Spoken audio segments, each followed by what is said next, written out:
धडगाव शहरात सट्टा, मटका, जुगार खेळणाऱ्यांवर महाराष्ट्र जुगार प्रतिबंधक कायदा 1887 नुसार कायदेशीर कडक कारवाई करा, तालुक्यातील अवैध धंदे बंद करा, अशी मागणी पोलीस अधीक्षक नंदुरबार श्रवण दत्त यांच्याकडे बिरसा फायटर्स नंदुरबार संघटनेकडून करण्यात आली।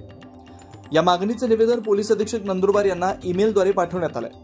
नंदुरबार जिल्ह्यातील अवैध धंदे बंद करण्यासाठी आपण चांगलं काम करतोय, परंतु स्थानिक पोलिसांच्या आशीर्वादाने जिल्ह्यातील तालुक्याच्या ठिकाणी अवैध धंदे सुरूच आहेत। सट्टा, मटका, जुगार, विमल गुटखा विक्री, गांजा, दारू विक्री असे अनेक अवैध धंदे जिल्ह्यात खुलेआम सुरू असल्याच्या बातम्या नेहमीच येत आहेत। असे अवैध धंदे बंद करण्यासाठी संबंधितांवर कडक कारवाई होणं आवश्यक आहे। धडगाव तालुक्यात धडगाव शहरातच डीडीसी बँक, BSNL ऑफिस जवळ सट्टा, मटका, जुगार खुलेआम खेळला जातोय।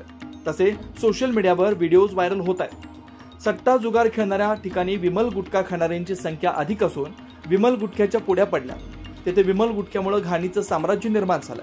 या परिसरात रोज सट्टा, मटका, जुगार खेळणाऱ्यांची संख्या वाढली आहे। रोज जुगार खेळणाऱ्यांचे हे ठिकाण सट्टा, जुगार अड्डा बनलाय। सट्टा खेळणाऱ्यांचा धडगाव शहरातील रहिवाशांना प्रचंड त्रास होतोय। हे सट्टा, जुगार खेळणारे लोक पोलिसांना हप्ते देतात, म्हणून पोलिसांच्या आशीर्वादाने शहरात सट्टा, मटका सुरू आहे असं लोक चर्चा करतात। या सट्टेबाजांमुळे अनेक सुखी संसार उद्ध्वस्त झाले।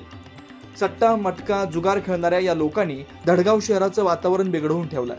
शाळकरी व कॉलेजच्या विद्यार्थ्यांवर तसेच सुशिक्षित तरुणांवर याचा वाईट परिणाम होतोय।